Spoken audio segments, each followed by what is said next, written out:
Welcome to the very first episode of the podcast. My guest will be Starfish writer-director A.T. White and psychologist and author of superhero therapy, Dr. Janina Scarlet. Let's save the world. But first, let me tell you a little bit about why this podcast exists. My name is David, and like many of you, I am a lifelong geek. Horror, sci-fi, superhero, fantasy. I love all of that stuff. And I'm a lifelong sufferer of depression. And as I've recently come to find, something called generalized anxiety disorder. Now, this came to a head last year in 2019 when I was suffering a particularly bad spell and came very close to killing myself. And it was in the midst of this that I was watching a movie called Starfish, starring Virginia Gardner of Marvel's The Runaways and 2019's Halloween. This is a movie that on the surface is a sci-fi horror film. Gardner plays a character named Aubrey, who's just lost her best friend and is in mourning. She wakes up to find that the world has been overrun by interdimensional monsters and she may be the only person left on Earth for all she knows. But her friend knew that this was going to happen and has left behind a mixtape that just might save the world. If Aubrey can overcome her feelings of guilt and depression and regrets and find the strength to venture out into the world, discover what is out there, and help make a new world for herself. Now, this movie hit me very hard, and I couldn't stop thinking about it over the next several days. And I kept thinking, what about me? Why can't I find the courage to face my inner demons and overcome them and venture out into this scary world? So in a sense, it inspired me to do exactly that. It gave me the push that I needed to face the monsters I had inside and start getting the help that I've been getting ever since I saw it. And it's made me realize that these concepts, these movies, these comic books, these characters that we love, they're more than just stories for us. We connect with them on a deeper level. So I want to examine these films in a different way than what you may be used to. Let's examine these movies from a psychological, a cultural, and sometimes a political viewpoint. Now, I want to make this perfectly clear. I don't have a degree in filmmaking. I'm not a professional film critic. I've never run a podcast in my life. I'm not a PhD in anything. I'm just like you. I'm a fan of these concepts and I want to explore them on a deeper level than what you may be used to. And with that out of the way, it is an honor to welcome as my very first guest, the writer and director of Starfish, Mr. A.T. White. How you doing, man? I am great, man. It's an honor to be here, sincerely. Thank you so much for reaching out and asking me to be, on your first episode. This movie, I believe, saved my life. At the very least, it changed my life.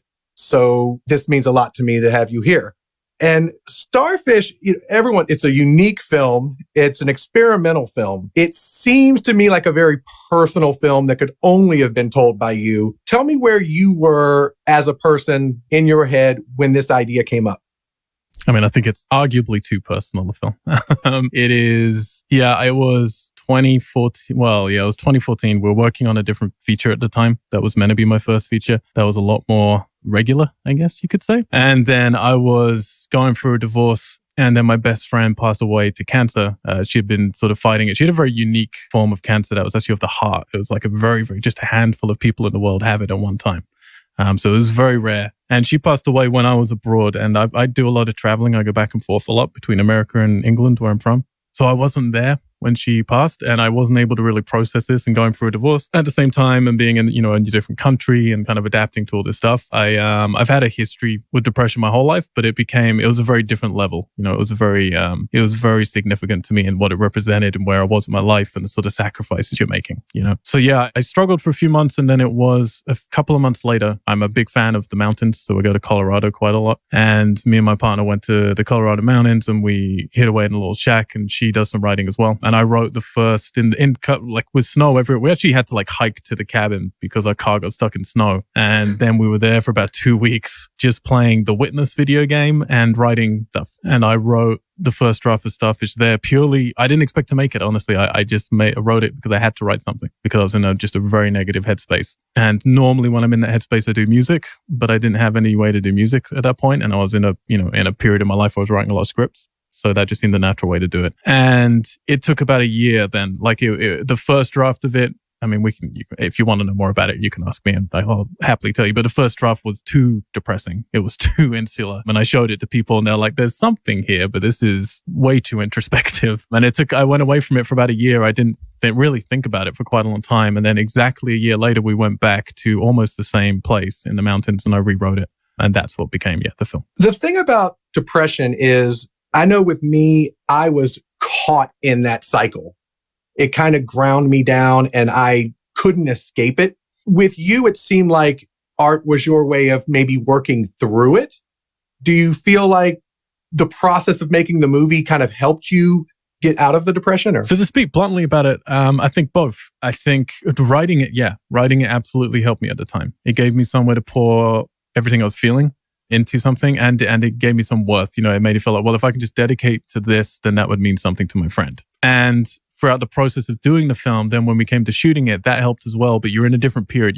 Making a film takes a long time. This is from when you write a song, you write a book even, you can just get certain things and trap them. Making a film, it's a long process with a lot of people involved. So by the time we're shooting, I'm in a different stage of grief and depression. So that was a different sort of process there because you're involving a lot of other people, which is a strange way to go through a personal experience.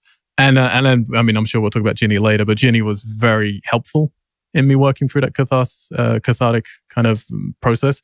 But then, to be honest, by the time I got to post, we had some problems with post because we were a very small film. We had very little money and we made a lot of mistakes.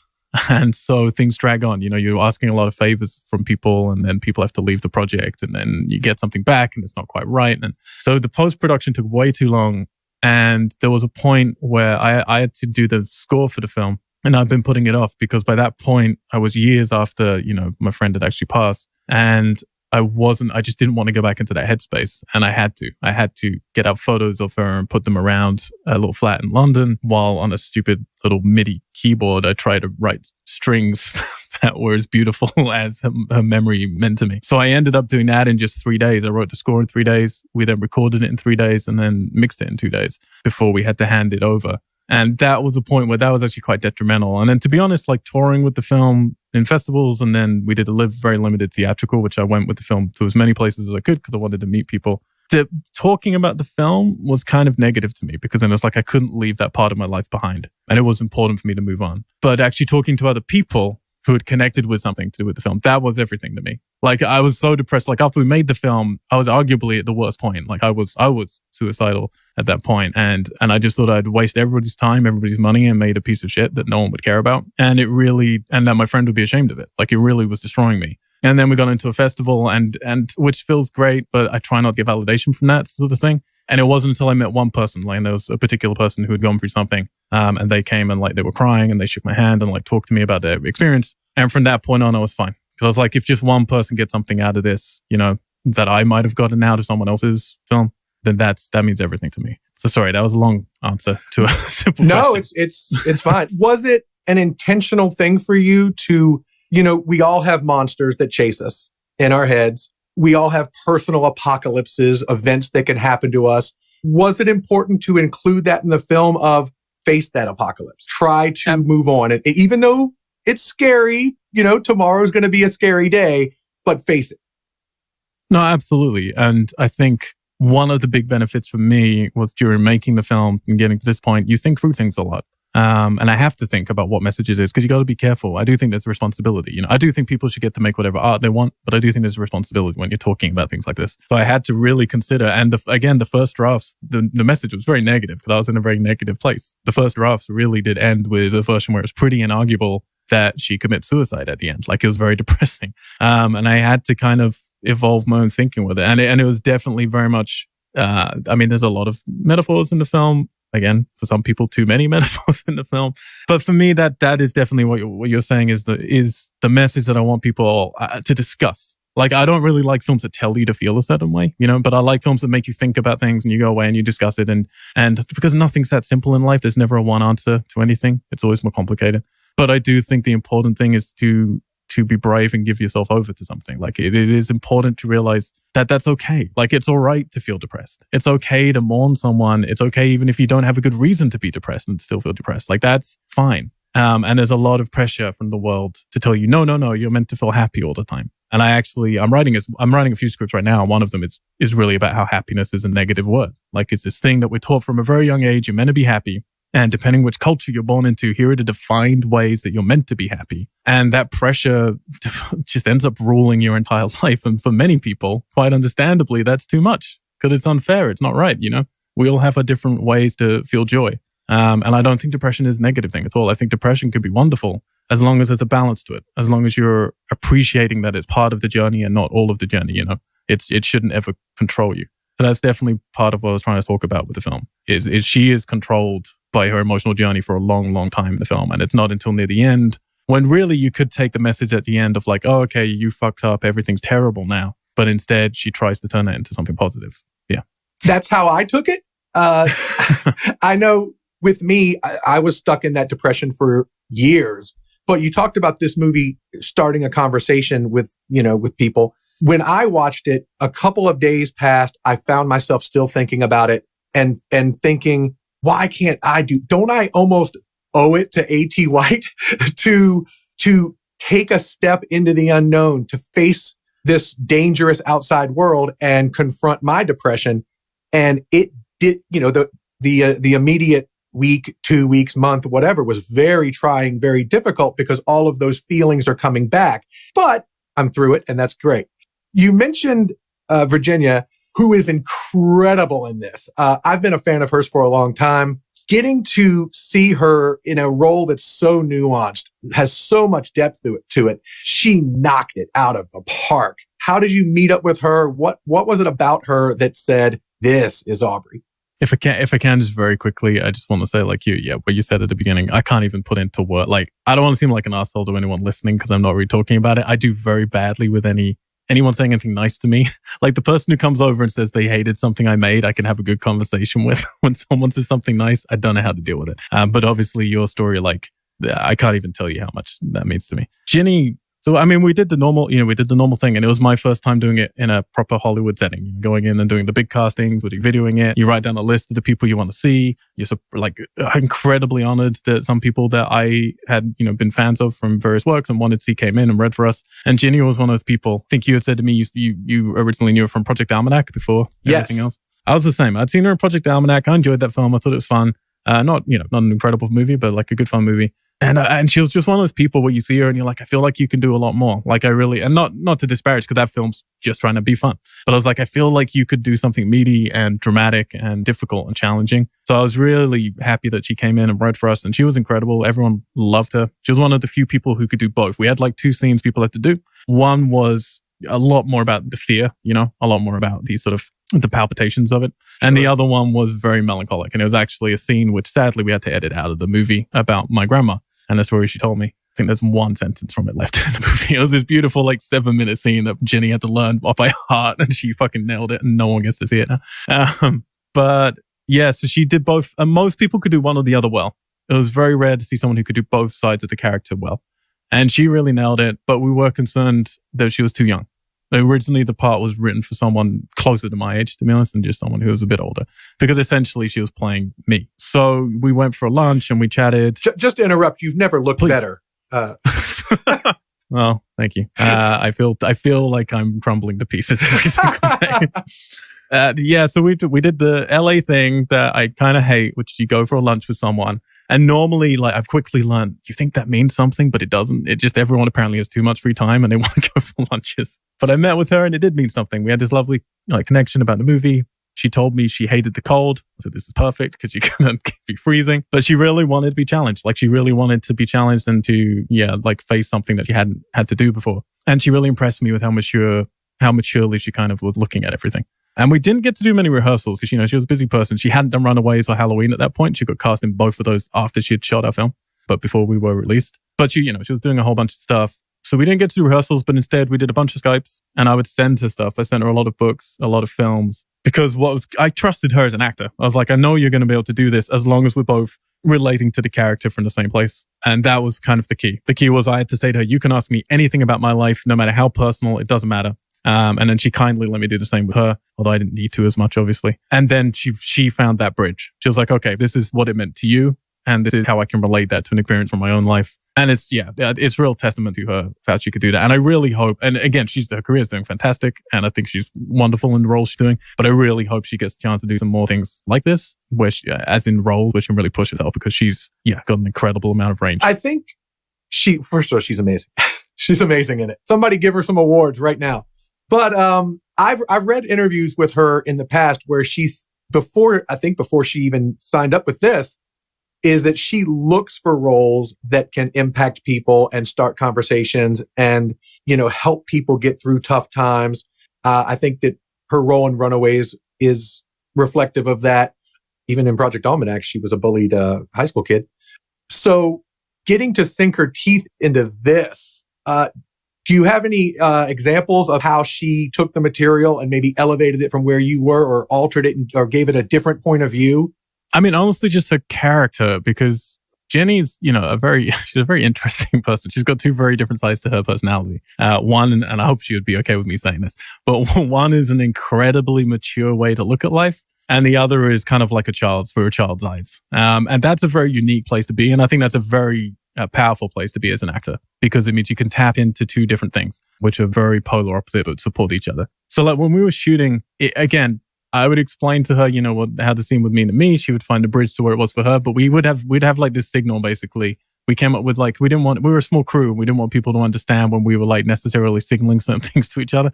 And I had one for her when it was like, you know what? We've got like a good take that I'm happy with. Now you get to do one for yourself. And it would be a certain thing where the last take would be, she could just go forget everything I told her and just go fucking crazy. And she would go pretty crazy in most of them. Yeah, there was one, sadly, which most of that scene had to be cut. There's like an hour cut out of this movie, if not more, so, of like scenes, not just trimming. And to be honest, I knew I wouldn't use them that often in the end film, but it means every now and then you just get a little bit of just Ginny being Ginny. And that's something you can't make up and you can't direct, And I think that's wonderful when you get an actor who's able to, be a character, but then also really push themselves through it and be brave with that. And hugely indebted. Because, I mean, can you imagine, honestly, this film's every shot she's in pretty much. It's absolutely insane. And every film set is more hectic than anybody, I think, thinks it is. It's harder work than people think it is. It's also such a big privilege to be a part of. But something like this, where we're at 11,000 feet, it's difficult to breathe. It's incredibly cold. And she's having to work constantly, there's no break, and then switch from emotional extreme to emotional extreme in this. It's incredibly challenging. And the whole film would fall apart if you didn't have someone who can handle that kind of thing. So I'm definitely indebted to her with that. Well, there's a balance because she has a desire to be alone, and yet she wants to escape her loneliness. Mm-hmm. And that's something that I think if you're not experiencing that and you see the movie, you're entertained by the film. But if you are experiencing that, like I did, it really hits hard. And I think can, like with me, impacted me for days afterwards. And I said, I got to escape this loneliness. I got to, I've got to get past this. So another thing that is big in the movie, it's odd to compare the film to Guardians of the Galaxy. I mean, they're both sci-fi. Yeah. Both of them are the feel-good hits of the summer. Yeah. But the mixtape plays not only an important part, to the story, but to the film itself. The music plays an important role, just like with Guardians of the Galaxy. The music played such an important role in the scenes themselves. I guess that comes from your musical background and the idea of a mixtape that can save the world. No one's ever thought of that one, so congratulations. Where did including the music come into it? So when I write a script, I would say because of my musical background, but I think my musical background is just because I love music that much, you know. So whenever I write a script, I listen to the songs that the character would be listening to. I make a playlist of it, and I know quite a lot of writers to do that. And I will always put the songs in the script, and then I'll send them with the script and hope that people listen to them. Obviously, no one does other than my manager, but other people pretend, and that's nice. But I'm always kind of careful with it because, you know, particularly I'm nobody. I don't have many resources. I'm aware of what my restraints might be with who I can actually afford when he gets to doing a license on a song. And luckily, I'm into a lot of weird little bands and a lot of indie bands and bands that are now defunct and stuff like that. So when it came to doing this movie, the tape was always there, to be fair. And I can appreciate, I think some people love it. Some people see it as a gimmick. It was never meant to be a gimmick. It was very much just me and my friend who the film was written for. We used to give each other playlists all the time. We would do it on CD because that was the era we were in. I grew up though with mixtapes. That was my heritage of music. And I spent far more time doing playlists on mixtapes, and it meant so much more. I just like tangible media. I like having a relationship with the art that means something to me. And, you know, for me, it was just very romantic. I've still got, you know, shoeboxes of ex-girlfriends who would give me letters and mixtapes and stuff, you know, and I can open it up and smell it still, the perfume they would put on those letters, you know, it's wonderful. And the mixtapes still work, which is amazing. Whereas the CDs don't most of the time because they're scratched to hell. But me and my friend would just give these CDs back and forth. So I was like, well, I know music was very important to us, and she was in my band for a brief amount of time as well. And it's like, I need music to be a part of this. And I didn't really think about it too much. It just very naturally became the metaphor I needed at that point of like listening to this stuff and listening to the songs. There was a song I actually wrote for her, not for her, for her to sing. And I've actually said this before, I don't think, but it was a song I wrote for her, which you can get it. It's on iTunes under one of my side projects called Smudge, but without a U, so SMDGE. And there's a line in there where she sings about having cancer crawling through her veins. And I remember after she passed away, her family emailed me and they said at her sort of reception, a funeral kind of reception, we really want to play some of the music that she sang for you. So can you pick some out? And I was going through them to decide which ones to pick out and send to them. And then I got to that one, which is one of the ones she sings like really well. She's really beautiful, her voice on it. And then that line, and I'd forgotten the lyrics, and that line suddenly came in and it destroyed me, like absolutely destroyed me, because obviously having her sing about that, and it very literally was a cancer that was in her veins. So that was something where it's like, oh, you feel this weight of correlation between the two things that was really debilitating. But because of those things, I was like, well, music has to be in this film. It was just very important. And so I chose songs which we would give to each other. I chose other songs just that mean a lot to me personally. And then it's hard because the film's very quiet. I knew there wouldn't be much speaking in the film. I didn't want her talking out loud too much. So the songs have to become the voice. And they're more the voice of Grace talking through her, you know. I knew the score would be very melancholic and representative of Aubrey, and I knew that the songs had to be a little bit more buoyant and representative of Grace and Aubrey's relationship.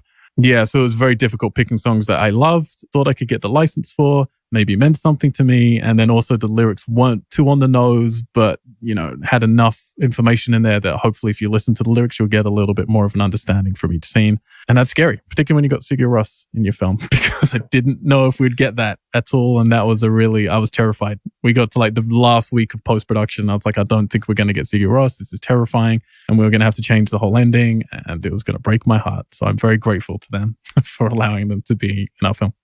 Well, I've heard from many, many people that music helps save their lives as well, and music helps people get through tough times. I've never seen anyone communicate that in such a way of this music will help you defeat your monsters. I think that was a brilliant way of expressing that in the film, among many other brilliant aspects of the film that I could talk to you for hours about, and I will not keep you that long.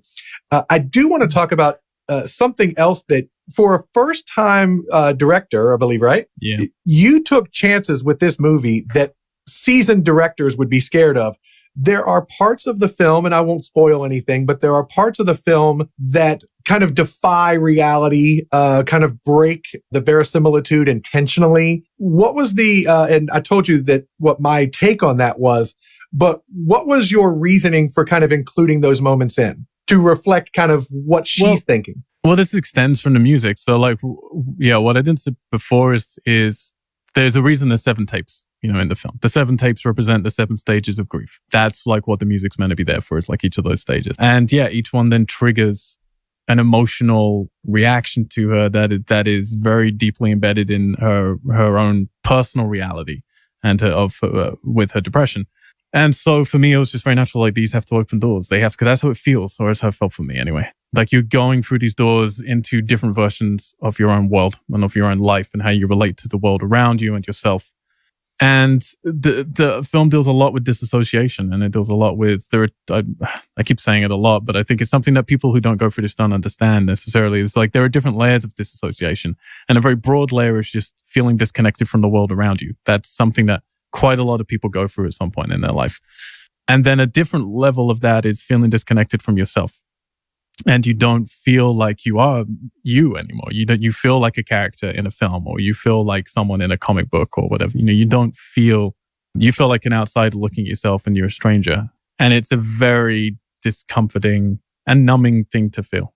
And that was something that I really wanted to work hard to try and find what's the most visual way to use this medium to get this into the film.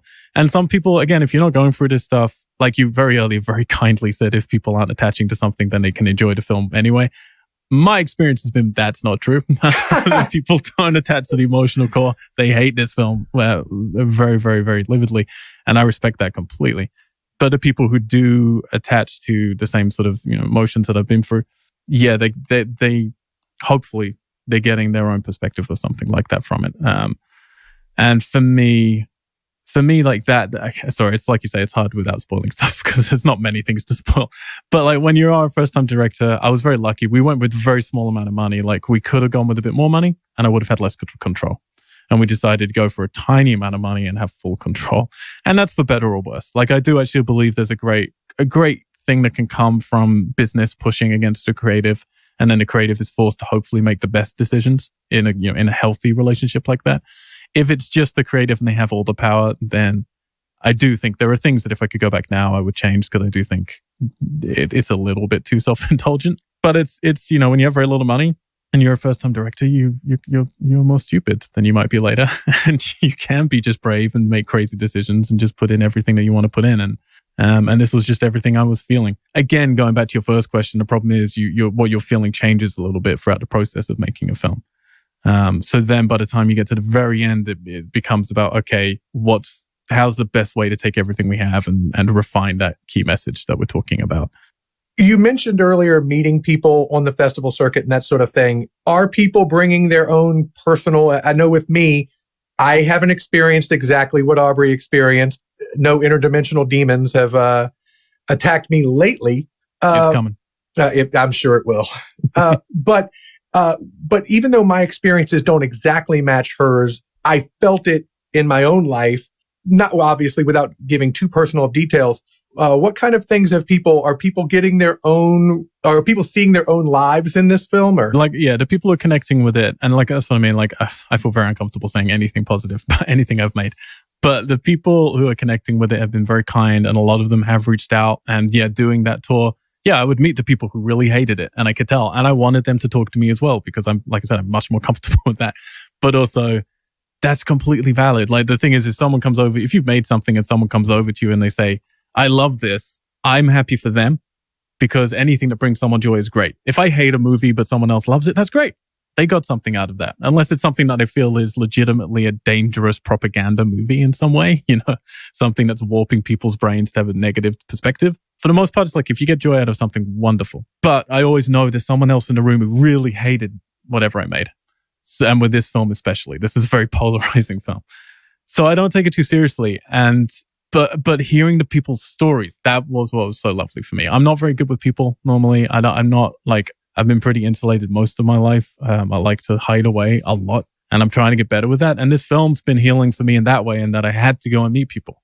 And I had to go and talk to people. And I really enjoyed that process of hearing people's stories. And people will just message me on Instagram or Twitter just to tell me something that they've gone through. And I don't know that I can do anything or help in any way. But if they want to reach out, then it's lovely to be able to, to connect and share some stories about something. And hopefully realize that all of us are going through a unique journey. Like everyone's journey is unique. There's so many connections. The more people you talk to and communicate with, the more you realize, everybody like there's so, well, not everyone, but everybody's going through something.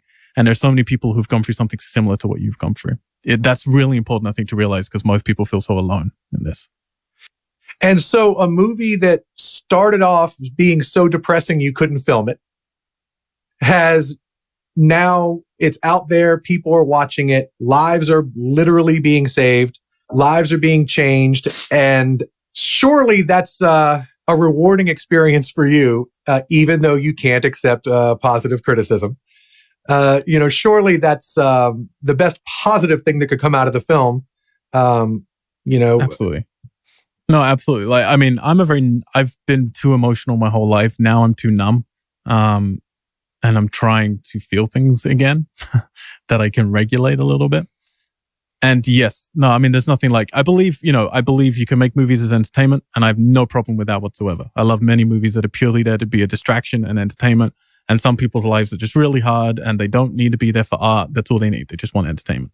But I also believe movies can be, a piece of communication. They don't need to entertain. They can challenge you and they can make you feel connected to something. And my personal favorite movies can do both. And I hope, if I'm lucky enough to continue making movies, I can try and push a little bit better, to get on that fence between the two things where you can entertain people, but also allow them to feel connected. So yeah, like from this movie, yeah, something which I thought was everybody would hate. To connect with anybody has been the absolute best thing I could take out of it. And it has made me reconsider everything. Like, I had 3 scripts we were trying to go in production on. I scrapped all of them after I met people after this film. And I started rewriting like whole different scripts because it made me realize what I want to do. Like, I will never probably make a movie quite as messy as this again, but I want to make movies that are still saying something that's always coming from a very honest, very deeply personal place, albeit they might have a simpler structure moving forward and something a bit more digestible for more people. But yeah, like I that's more important to me, communicating and being able to have more conversations with people. So from a professional standpoint, are you still working this film, or have you moved to the next project, which is? I'm not allowed to say. But I will say in this conversation somewhere, I've given the name of what hopefully the next film will be, which is a little Easter egg. Start digging through that file, y'all. I'm annoying like that. There was a beautiful moment. Honestly, there was a beautiful moment a few months ago where I realized, I have no more paperwork to do with this film, really. I mean, obviously there's still stuff. We're still selling it to some territories, but our sales agents and the producers deal with a lot of that. I'm just kind of there to advise and stuff. And it's so nice. It's so nice to get to leave this part of my life behind. And there's a little bit of guilt with that because, it does represent a huge part of my life with my friend who passed away. But I want to keep talking about that. It's like the stuff I'm writing right now and trying to get made right now. It wouldn't be as self-indulgent. It's not just about mourning for someone. I'm not going to repeat those things, but it doesn't go away. You don't feel depression and then you're fine.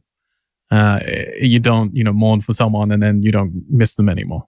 Like even if you've broken up with someone, that's a type of mourning as well. It's this thing where we like to compartmentalize everything as a human race. And it's like when people break up with someone and then they want to paint all of that journey as a negative thing and they just want to forget about them and moving on. And I think that's terrible. It's like you're literally saying 10 years of your life, whatever, was stupid. Like, why did you even do it? Is it because a couple of months were terrible or a year was terrible? It's like, no, you had a journey and like you should celebrate that. Like, it's so lucky if we have any connections with anybody at any point. Obviously it's going to end because spoilers, it's all going to end. Like, whether we want to or not, it's going to end. And no matter if you believe in religion or chaos or whatever, it's still going to end at some point. That is one spoiler we can tell about Starfish. The movie does have an ending. Yeah, some people are very grateful for. Well, I loved every single second of it, and on a much deeper level than just entertainment. But I was entertained as well, and I've entertained talking to you. Thank you so much for spending time with us and helping me kick this off. This whole podcast exists because of you. So I'm certainly glad that you agreed to be on it, because otherwise that would be embarrassing. Man, I'm so psyched about it. I really am. And the stuff you got coming up sounds fantastic. So I really hope it works out. I'm looking forward to listening. Anytime you want to talk more about anything at all, just let me know. I'm happy to come back. Thank you so much.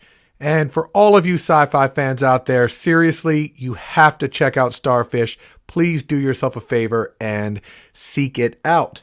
Now, Before we move further, I do want to address the fact that in this episode, we are dealing with some pretty heavy subjects. So if you are someone who is dealing with depression or suicidal thoughts, I am begging you, seek help. There are plenty of free or low-cost services out there that want to help you.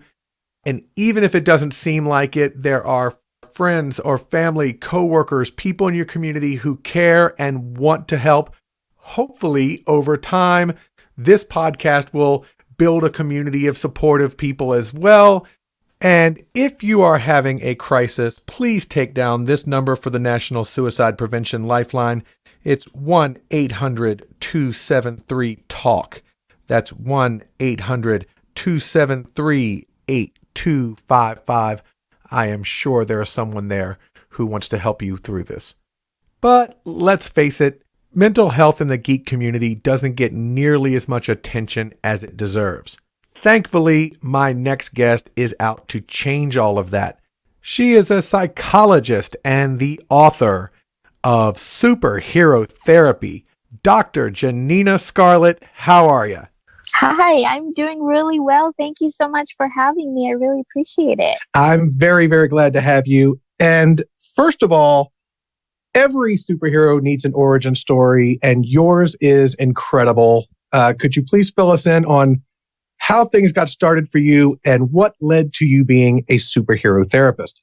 Oh, you're so sweet. Thank you. I was born and raised in Ukraine of the former Soviet Union, and when I was just a few months shy of my third birthday, there was a massive explosion a few cities away from us at the Chernobyl nuclear power plant. And so unfortunately, what that meant for me and most people living in those areas is that we were all exposed to massive amounts of radiation and suffered from acute radiation poisoning. So unfortunately, I spent most of my childhood in and out of the hospital.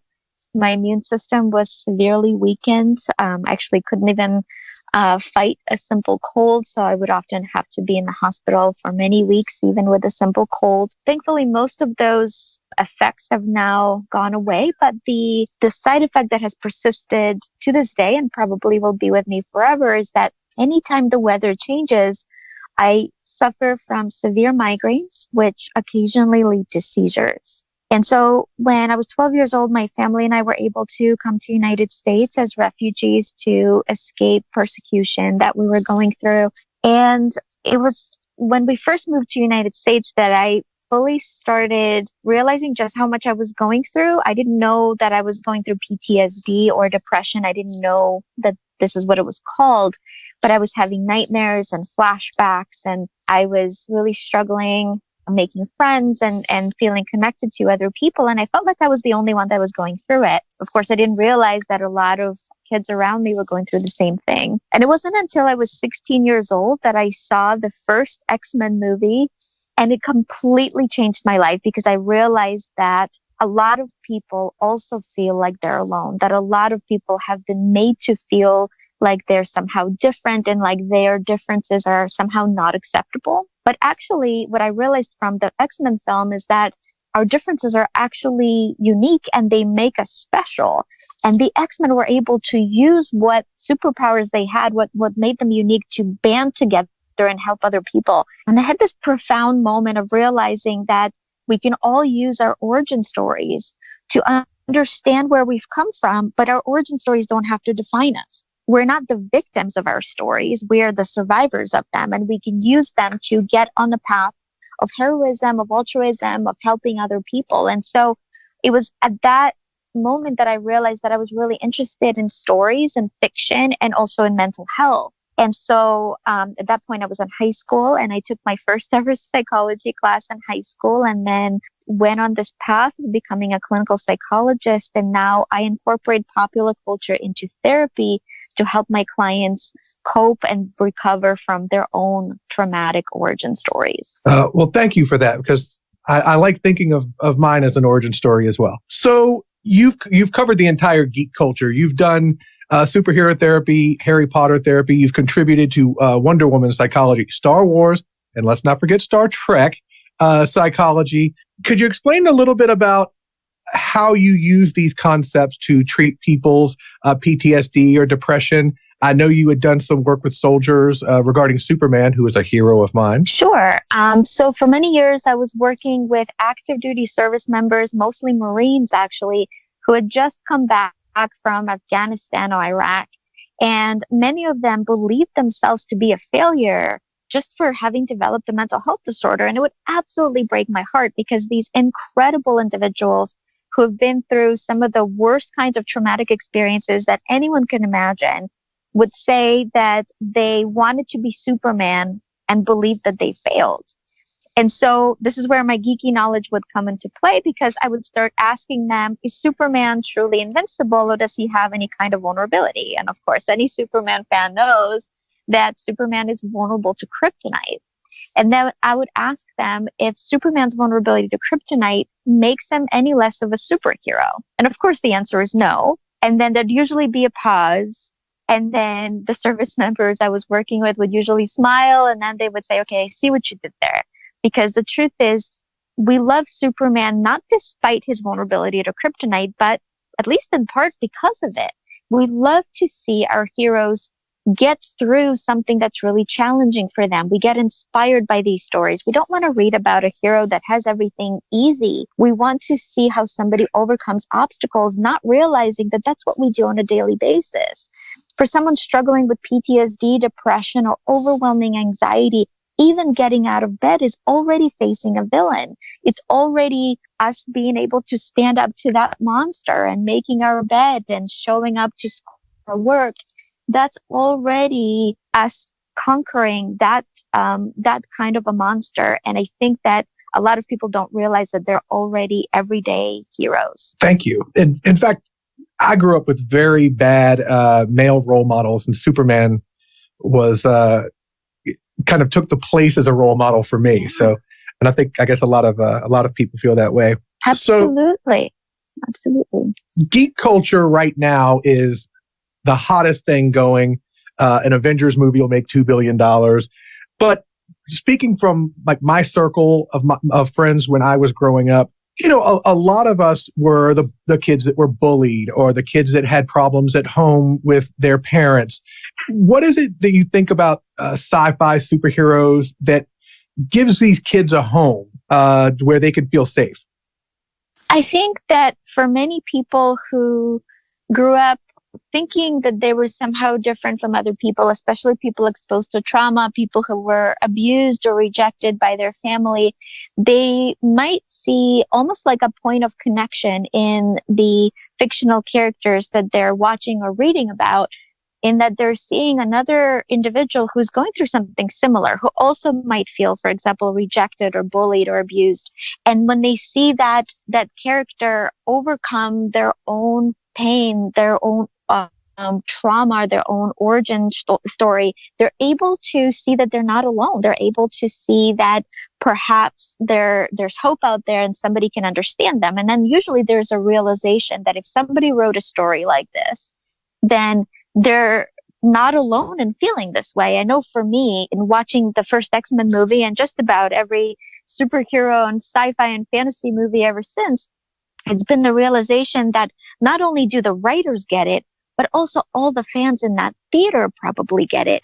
And so it creates this feeling of community. It creates this understanding that we're not alone, and allows people to actually explore their own mental health struggles through the use of metaphor, by being able to talk about the fictional characters' examples, then allowing them further to then understand their own struggles too.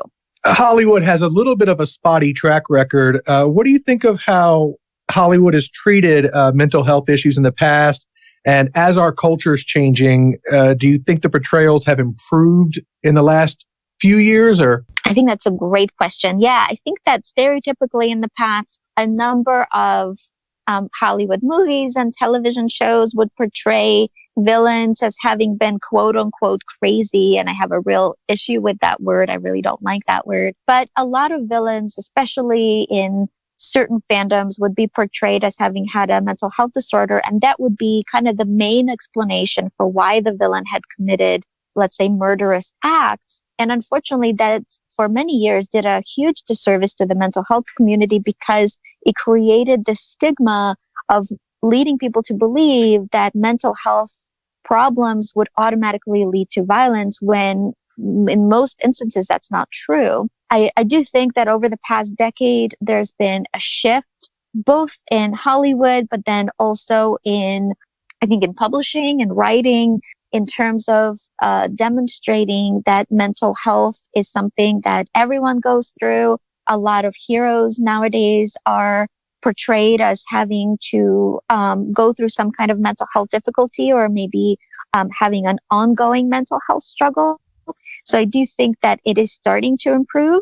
I would certainly like to see more diversity across different types of mental health, as well as representation of genders and ethnic backgrounds, LGBT, etc. I think we're starting to see more of it, but I'm hoping that over the next decade, we're going to see even more. Can you think of any examples, maybe from the past, that were particularly bad representations of mental health issues, or maybe some on the flip side that are particularly good that you respect what they were going with there? Yeah. I think historically a lot of comics unfortunately have represented a lot of villains as having been all bad. I'm a big fan of both DC and Marvel. I think that, decades ago, unfortunately, some of these comic books, for example, like some of the DC comic books might have represented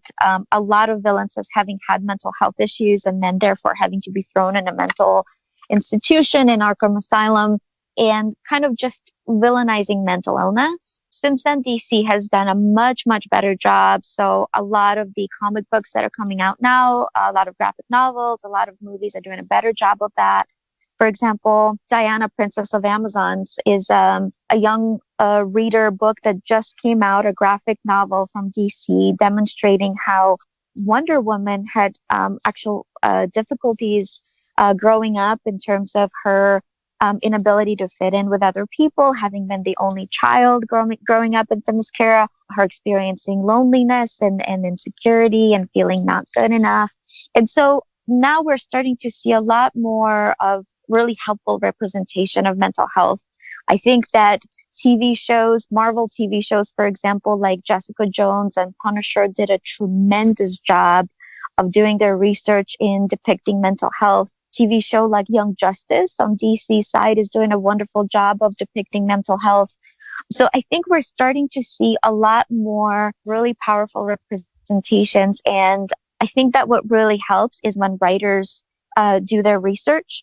So for example, I consult with a lot of writers on how to depict mental health accurately, without it being stigmatized, without it being misrepresented. And I think that creators have a responsibility of doing research when they are portraying mental health or when they're portraying any kind of cultural depiction in their writing, of making sure that they have consulted and that they're portraying these accurately. And isn't it true that someone with a mental illness is more likely to be the victim rather than the perpetrator of violence? Overall, statistically speaking, yes, it's true in that somebody who's struggling with mental illness or a variety of mental health struggles are more likely to be victimized or hurt or abused by other people than to be a perpetrator of violence. Yes. Oh, cool. I'm glad that's changing then, as far as the way it's being shown portrayed by Hollywood and comic books and everything. In fact, you may have some comic books as well, correct? Correct. Yes, I have my first graphic novel coming out on March 1st in the United States, and I believe April 20th in Europe. Fun. What's it called? Thank you. It's called Dark Agents. It's a graphic novel series. And the first book is about Violet, who is a witch who joins Hades' underworld intelligence agency to learn how to fight monsters, except that she first has to learn how to fight her own internal monsters of her PTSD. I like it already. Can't wait. Thank you so much. I really appreciate it. So we've had recent films just in the past year. Joker, which is an incredible movie. And Midsommar is a horror movie. It's one of my favorite films from last year that have really focused heavily on mental illness. Do you think that the success of these films, and obviously Joaquin Phoenix is nominated for an Oscar, do you think that that's helping to change the stigma of, hey, we can't talk about this, let's keep this under wraps? Do you think it's helping to move the conversation forward? I think it's definitely starting a conversation. So after the Joker movie, a lot of people have been talking about how unfortunately, the medical system is failing a lot of individuals with mental health issues. And I think that unfortunately it's true in that a lot of individuals are not able to afford the help that they need or don't know how to find it. And I think that these kind of films are able to allow people to see just how much people with mental illness might be struggling. And so hopefully providing more empathy and understanding for people that have a lifelong struggle with that. Hopefully. So I don't want to keep you for too long, but I do definitely want to find out where people can find you and discover your work and learn all about superhero therapy. Thank you. The best way to do so is through my website, superhero-therapy.com. I am also active on Twitter. So my Twitter handle is @ShadowQuill, quill like a feather, and on Instagram, which is Dr. Janina Scarlet Official. Wonderful. Thank you very, very much for educating me and everyone who's listening, and we very much appreciate it. Thank you so much for having me. I really appreciate it. And that will wrap up the first ever episode of This Podcast Will Save the World. Thank you so much for listening, and thank you for your patience. I know we have some issues to work out as far as production goes. That will be handled moving forward. I am already at work on the second episode, which will hopefully be coming very soon. My plan is to eventually make this a weekly broadcast dealing with a different subject every episode. Feel free to reach out to me at thispodcastwillsavetheworld@gmail.com. And remember, like any great franchise, your story isn't over yet.